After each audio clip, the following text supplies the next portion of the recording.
नमस्कार मंडळी, dear society YouTube चॅनलमध्ये आपलं स्वागत. मंडळी, आजच्या या व्हिडिओच्या माध्यमातून आपण जाणून घेऊ सहकारी गृहनिर्माण संस्थांमध्ये सभासदांचे प्रकार किती असतात आणि त्यांचे अधिकार कोणते असतात. तत्पूर्वी अद्यापपर्यंत जर तुम्ही डिअर सोसायटी चॅनल सबस्क्राईब केला नसेल, नोटिफिकेशन ऑन करून ठेवली नसेल तर तात्काळ करून घ्या. कारण सहकारी गृहनिर्माण संस्था, अपार्टमेंट, फ्लॅटधारक, बिल्डर आणि फ्लॅटधारक यांच्यामधले व्यवहार, महारेरा, मोफा या विविध कायदे, अधिनियम, नियम, तरतुदींच्या संदर्भामध्ये डिअर सोसायटीच्या माध्यमातून अद्ययावत माहिती दिली जाते. अत्यंत उपयोगी माहिती असते, त्यामुळे तुम्ही चॅनल सबस्क्राईब करून ठेवा.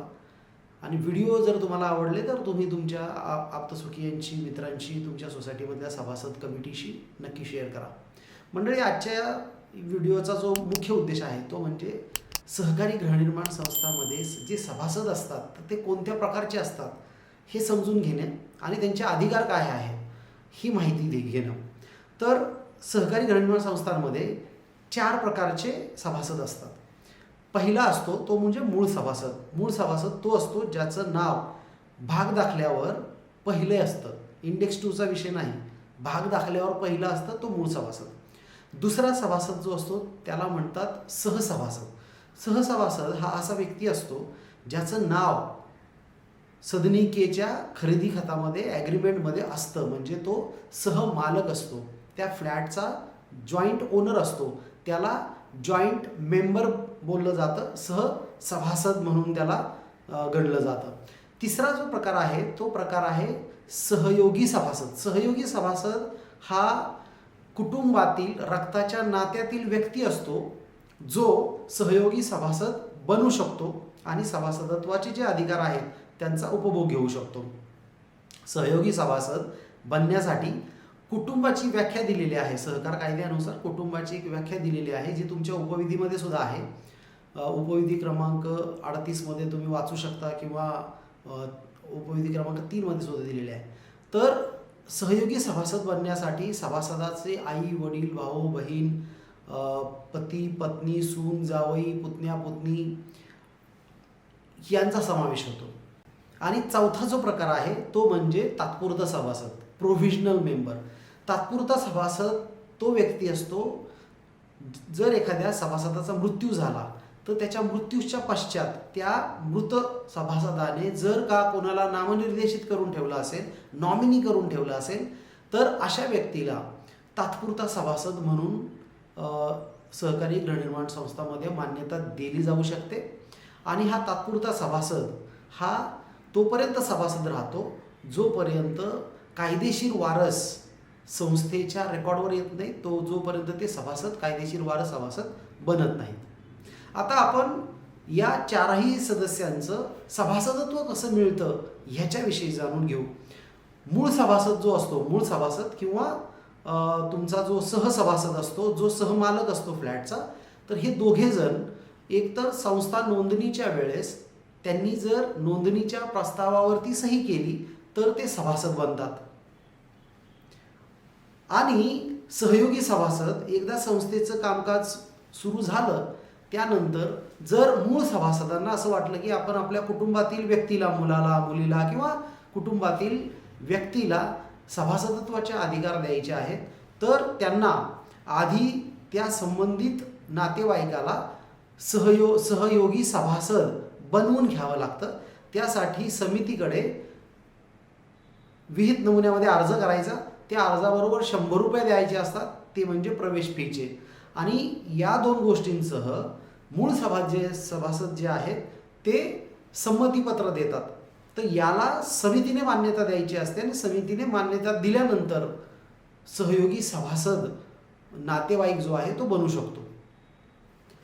त्याचबरोबर प्रोव्हिजनल मेंबर म्हणजे तात्पुरता सभासद जो आहे तो मृत्यूच्या पश्चात नॉमिनी जो आहे त्याला बनण्याचा अधिकार आहे. एखाद्या सभासदाचा मृत्यू झाल्यानंतर जो कोणी नॉमिनी असेल त्या नॉमिनीने संस्थेकडे सभासदत्वाचा अर्ज केला पाहिजे. विहित नमुन्यातील अर्ज आहे आणि तो अर्ज केल्यानंतर त्याच्याबरोबर त्याला 100 रुपये एंट्रन्स फी, प्रवेश फी द्यावी लागते. आणि मग समिती त्याच्या सभासदत्वावरती निर्णय घेते आणि त्याला तात्पुरता सभासद बनवू शकते. तर अशा प्रकारे सभासद बनलं जातं. मग या सभासदांना जे अधिकार आहेत ते अधिकार कोणकोणते असतात मूळ सभासद जो आहे त्याला संस्थेचे सर्व प्रकारचे अधिकार असतात. मूळ सभासद ज्याचं नाव भाग दाखल्यावर पहिलं असतं तो मूळ सभासद, ज्याला मतदानाचा अधिकार असतो, संस्थेच्या कामकाजामध्ये भाग घेण्याचा अधिकार असतो, संस्थेच्या सर्वसाधारण सभेमध्ये उपस्थित राहण्याचा अधिकार असतो, मालकी हक्क फ्लॅटचा असतो त्यामुळे ती फ्लॅट विक्रीचा अधिकार असतो, नॉमिनी करण्याचा अधिकार असतो आणि समिती सदस्य म्हणून निवडून येण्याचा, निवडणूक लढवण्याचा सुद्धा अधिकार असतो. त्याचबरोबर संस्थेचे जे सामायिक कागदपत्र आहेत, संस्थेचे जे कागदपत्र आहेत ते तपासण्याचा सुद्धा अधिकार मूळ सभासदाला असतो. मग सहसभासदाला अधिकार कधी प्राप्त होतात? मूळ सभासदासारखेच सहसभासदाला सुद्धा अधिकार आहेत. सहसभासद जो आहे त्याला अट एकच आहे की ज्या दिवशी जनरल बॉडी आहे त्या जनरल बॉडीला, सर्वसाधारण सभेला मूळ सभासद उपस्थित नसेल ज्याचं नाव पहिलं आहे शेअर सर्टिफिकेटवरती, आणि सहसभासद म्हणजे शेअर सर्टिफिकेटवर ज्यांचं दुसरं तिसरं क्रमशः नाव आहे ते, तर पहिल्याच्या अनुपस्थितीमध्ये पहिल्या दुसऱ्याच्या अनुपस्थितीमध्ये तिसरा, पहिल्या दुसऱ्या तिसऱ्याच्या अनुपस्थितीमध्ये चौथा हा सर्वसाधारण सभेमध्ये उपस्थित राहू शकतो, मतदान करू शकतो.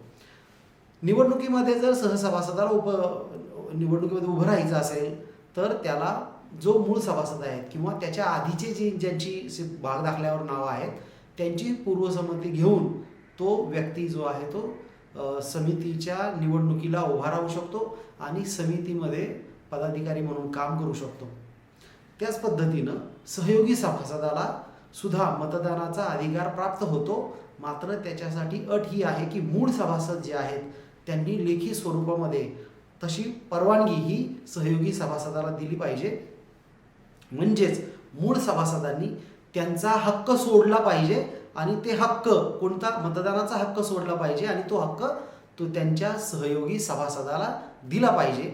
अशा वेळेस सहयोगी सभासद हा सर्वसाधारण सभेमध्ये उपस्थित राहू शकतो. त्याचबरोबर निवडणुकीमध्ये निवडणूक लढवून तो समितीचा सदस्य बनू शकतो, समितीमध्ये पदाधिकारी सुद्धा बनू शकतो.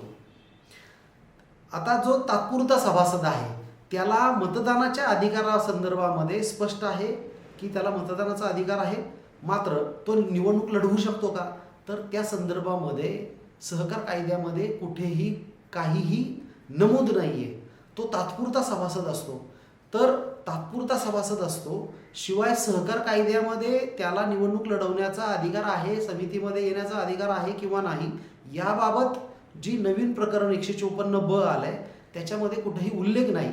त्यामुळं असंही समजलं जाऊ शकतं की त्या व्यक्तीला सुद्धा समितीमध्ये येण्याचा अधिकार आहे आणि तो व्यक्तीसुद्धा जो आहे तो समितीमध्ये येऊ शकतो, पदाधिकारी होऊ शकतो. त्याचबरोबर जर तात्पुरता सभासद आहे त्यामुळे त्याला अधिकार नसले पाहिजेत याच्या संदर्भामध्ये अशी कुठलंही इंटरप्रिटेशन किंवा कुठलंही मार्गदर्शन राज्य शासनानं दिलं नाही ना आजपर्यंत कुठल्या उच्च न्यायालयाने कुठला निर्णय दिलेला आहे. तर अशा पद्धतीने जे आहे ते सभासदांना अधिकार असतात आणि त्या अधिकारांचा उपयोग हा योग्य प्रकारे करणं गरजेचं असते. आम्ही अनेकदा पाहतो की जेव्हा निवडणुका येतात त्या निवडणुकीच्या प्रक्रियेदरम्यान नातेवाईकाला सहयोगी सभासदत्वाचा अर्ज दिला जातो आणि 10A फॉर्म भरून घेतला जातो आणि त्याला निवडणूक लढवू दिली जाते. अतिशय चुकीची गोष्ट आहे. मुळात तो व्यक्ती आधीच सभासद असायला पाहिजे आणि तो सभासद झाल्यानंतर त्याने त्याची जे एंट्रन्स फीज आहे ती एंट्रन्स फीज त्याने प्रवेश फी भरलेली असली पाहिजे. त्याचबरोबर समितीने त्याला सहयोगी सभासद म्हणून मान्यता दिली पाहिजे, तरच तो व्यक्ती निवडणुकीमध्ये 10A हा मूळ सभासदांची संमती घेतलेला परवानगीचा नमुन्यातील अर्ज भरून निवडणूक लढवू शकतो. मंडळी, आजच्या व्हिडिओच्या माध्यमातून आपण जाणून घेऊ सहकारी गृहनिर्माण संस्थांमध्ये सभासदांचे प्रकार किती असतात आणि त्यांचे अधिकार कोणते असतात. तत्पूर्वी अद्यापर्यंत जर तुम्ही डिअर सोसायटी चॅनल सबस्क्राईब केला नसेल, नोटिफिकेशन ऑन करून ठेवली नसेल तर तात्काळ करून घ्या, कारण सहकारी गृहनिर्माण संस्था अपार्टमेंट फ्लॅटधारक, बिल्डर आणि फ्लॅटधारक यांच्यामध्ये